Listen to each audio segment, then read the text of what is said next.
Soybean তেলের দাম বৃদ্ধির সিদ্ধান্ত হয়নি বলে জানিয়েছে ট্যারিফ কমিশন। সকালে সেগুনবাগিচায় ভোজ্য তেল বিপণন প্রতিষ্ঠানগুলোর সঙ্গে বৈঠকে কমিশন একথা বলে।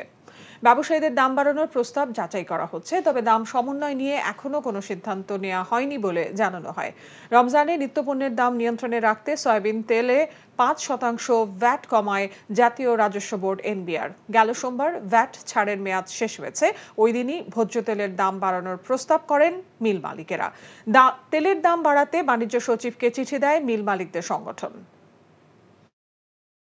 কাল দুপুরে বস্তা যে ফাইলটা দিছিল ওটা রেডি হইছে? আসিফ ভাই, আসিফ ভাই, কে কি হইছে? কে দেখা করতে আসছে এসেও ঘুমাচ্ছো?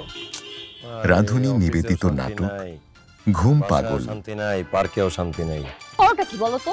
কি আর করব, সারা রাত জেগে চুরি করে এলাকায়। টেবিলে খাবার দিমু কই থেকে? রান্নাই তো করি নাই। চা করমু কেমনে? চা পাতা তো শেষ হয়ে গেছে। রচনা চয়ন দেব, পরিচালনা নাজমুল রন। সাথে বিয়ে করে ফেলবো। আপনি এই বয়সে বিয়ে করতে পারবেন না বলছি, মানে পারবেন না। আসিফ, তুমি আমার সাথে দেখবেন সপ্তম দিন বাংলাদেশ সময় রাত ৯:১৫ এবং নিউ ইয়র্ক স্থানীয় সময় সকাল ১১:১৫ এনটিভিতে। ইলেকট্রিসিটি চলে যাওয়ার কোনো টাইম পায় না। রাধুনী রেডিমিক্স মুরগির মাংসের মশলা, ব্যাস হয়ে যাবে ঝটপট দারুণ রান্না। এই ঈদে দেশ জুড়ে কেনাকাটার ফুর্তি হবে শুধু বিকাশে, সাথে ডিসকাউন্ট কুপন, ইনস্ট্যান্ট ক্যাশব্যাক।